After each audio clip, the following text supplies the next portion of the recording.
This is Scott Talks. I'm Scott Slaughter, and I'm sitting here with the Maestro, Claudio. Claudio's title to his show that you guys can catch on Tuesday is The Only 69-Year-Old Porn Star Who Won't Slow Down. I loved your conversation. I think it's funny. So engineer to pilot to porn star to producer. That's a crazy journey, right? I did a lot of different things. Yeah, it's pretty cool. And I have to tell you right off the bat, you have this smile like a little boy who got away with something. It's hilarious. And like Laura kept talking to you about why do you do porn, and you were like, I just love sex. And I was like, it's pretty so obvious. Simple. Yeah, she kind of kept digging a little bit, and you kept coming back with bottom line is I just love having sex. And but I wanted to say I was figuring you got into porn in the U.S. in around the 80s? No. We moved here at the end of 93. Oh, 93. Yes. Okay. Yes, so you were a pilot for 10 years, so 93 to now, 20 years in the porn industry. No, it's almost 30. Almost 30. Wow. I'm a decade off. I started in 95, so next year is going to be 30. But you've seen it change a lot, right?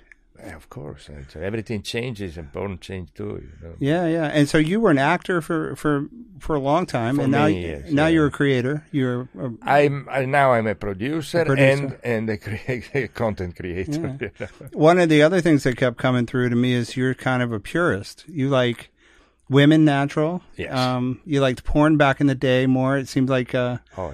Yeah, you like the storylines. At the beginning, it was more of a job for swingers, Now it's very much business, And there was a moment you guys talked a little bit about loving the story, but now you can't even create because most of the consumers of porn are going after the visual. They go right after the sex. Well, I could do it, There are some big companies that keep doing that, but it's not my thing. I don't find it interesting or rewarding, Once in a while, we create a little story if the scene requires it, If you have a very young guy with an older woman, maybe we can create something, But then one time we had a series of DPs, which I shoot a lot of DP because I have dpdiva.com that is dedicated. Is that because you have you like that particular? I like it visually, I like it, and I'm very, very good in doing that. So if you compare how I shoot the DP and how everybody else see, you see the difference. So I want to see everything all the time, and I'm there in the action, very close. I want to see the gear of the face of the gear, but I want to see the action in foreground, and I always see this. I pay attention to the different angles. I shoot at the side, I shoot the up and over, and it looks really good, So anyway, we had this series of DP that the little story, but it was super funny. When Stefano was here working with us, and he was very good in doing DPs. So my PA, my production assistant, Jack, he was living with the dad, and the dad was Michael Stefano at my place, my house, He was bringing her over, and sitting there on the couch talking to her, and then the phone rang for him, something happened, the boss calls him, just wait for me here, in an hour I'm done, I'll be back, He leaves, and the dad with the friends come, and they fuck the girl. And that's you? No, I'm shooting. Oh, okay. I was shooting. And this was the only really story that I liked. I liked you it. Enjoyed making and we that. did a few different ones, changing the top, but always this was the last time Jack come in, see the girl all beat up, covered with cameras. Oh no, again. She's like, I can't do this. But I'll do it anyway.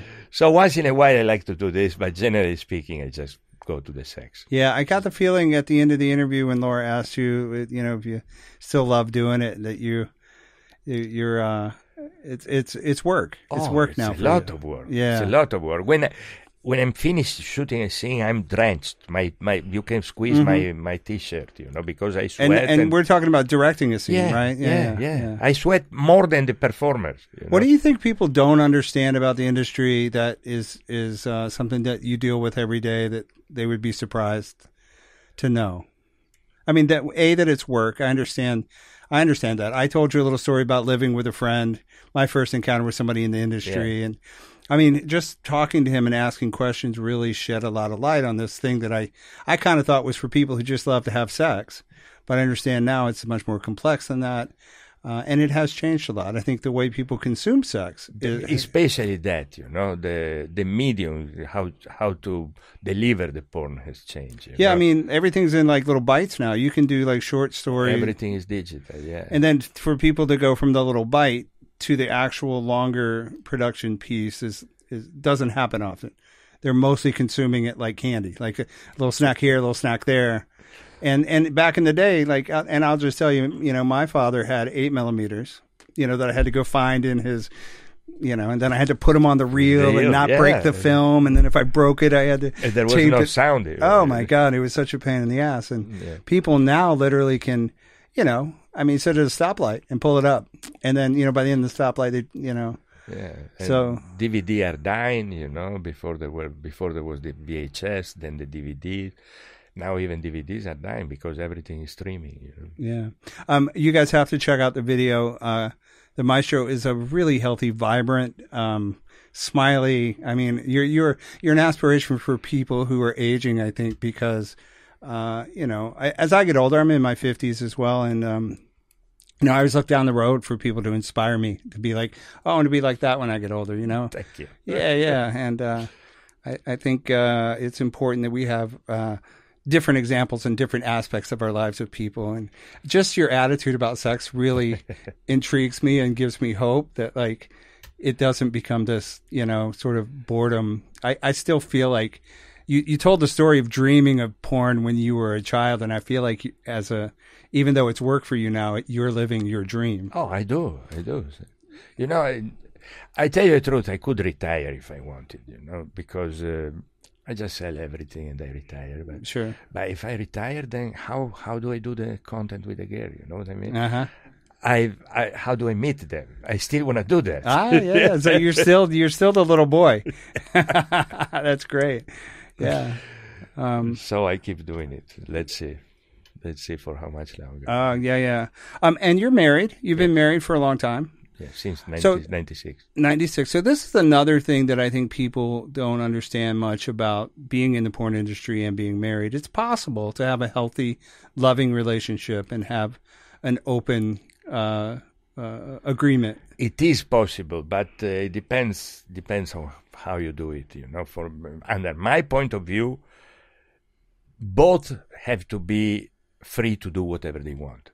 So if I have sex in front of the camera, my wife should be able to do it too. Mm-hmm. And not for everybody works like this. I know guys that they want to do it, but they don't want the wife to do it. Right. That seems unfair, huh? Yeah, totally unfair. For me, it's totally unfair. And it's been that way for you forever. This is not something you've had to evolve into or come to believe. Always. But I told you, I like to see her having sex. So. Right. Yeah. And so... is there a line to cross with you and your wife? Is there somewhere where, like, she might betray you or you might betray her if we don't have the opportunity to do that. Is there an emotional? No, we live all the time together. So yeah. So we have bank accounts together. We don't. I can't even hire a prostitute if I want because she sees on the back.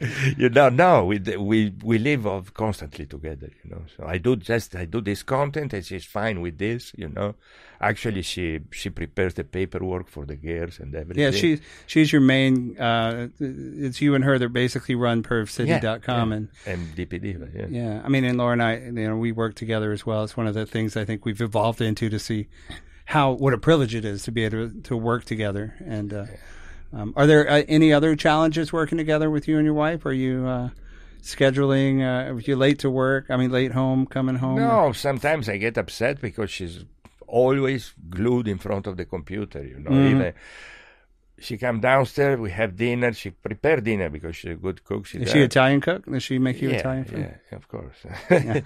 And then after dinner, she goes back up to the office to keep working. Sometimes it's always like that.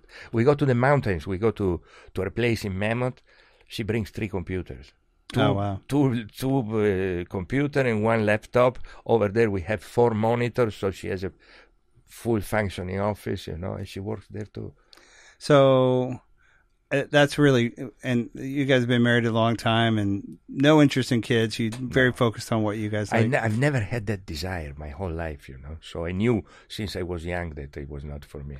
Did you guys play together and ski together in Italy before you moved here? She learned skiing when we got together in Italy, but she was never interested. She was late, but she was decent skier, but she's very afraid of speed. So if you're afraid of speed, skiing is not for you. Yeah, no. So we came here together. She kept skiing for a couple of years. And then we were buying the season pass for Mammoth, and one day she told me it's useless that I buy the season pass and I use it 1 or 2 times. She said, so next year I'm not buying it, and since then she hasn't skied anymore. But you love it. Yeah. He came in, and if you look at the interview, he'll show you his latest incident with gravity, and he's bearing some wounds. But you still look very fit and very happy, and it's really inspirational, your story, as far as living life and doing what you love to do. Yeah. Do you have any regrets? Any regrets that you want to share? I was always interested in making money, so my passion, sex, whatever, but the goal is making money. And sometimes I gotta say that I just became lazy, and life was kind of easy like it was, so I didn't push enough to reach my goal. This is the only regret. I could have pushed more. At this time, I could have been much more wealthy. I'm fine. Can't say anything. I make good money, but I could have made more. You still want to buy a plane? I still want to buy a plane. Yeah. I want to buy everything. I want to buy houses. I have 2, one here and one in the mountain. I would like one in the desert. I want to buy toys for adults. Yeah, right? I have a motorcycle, but I have a Tesla. Wow. Now I want to buy the Cybertruck. I'm in the waiting list for you that. are like a young kid, man, at heart. Yeah. I want to buy a snowmobile. That's what I want, and I haven't done it yet. Wow. Well, yeah, I'm sure if you keep working and you got a good team, you'll get, I don't know if I have the energy for a snowmobile anymore. When they get stuck, man, it is a nightmare. You need to go with a friend always. You cannot go by yourself. No, you can't. You can load it on a trailer or something, and tow it, go there, unload it. I lived in the mountains for a long time. I kind of moved here. It's been my migration to LA, and now it's like a surfboard is kind of the maximum amount of stuff I want to deal with. Bikes sometimes are easy, but... Where in the mountain? I was in Park City, Utah. I went there one time to ski. Yeah, it's gorgeous, right? Yeah. Well, it's not my kind of mountain. I prefer a lot of trees and long runs. So when I went there was not the canyon built. It was just Park City, and what's the next one? Deer Valley. Yeah. And then one day I went to Snowbird. Snowbird is really bomb, good. Right? Yeah, Snowbird reminds me of the Alps, know. But Park City, just the little town is nice, the mining town. Yeah, I think that was the main attraction. It was that it was a town and it had access to all those other areas. But also, I hate that you need a sponsor to drink a beer. You aren't the only one, man. Claudio, thank you so much. Good luck with everything, man, and thank you. We'll definitely keep an ear and an eye open for everything that comes out your way. Perfect. All right. Thank you very much. Bye.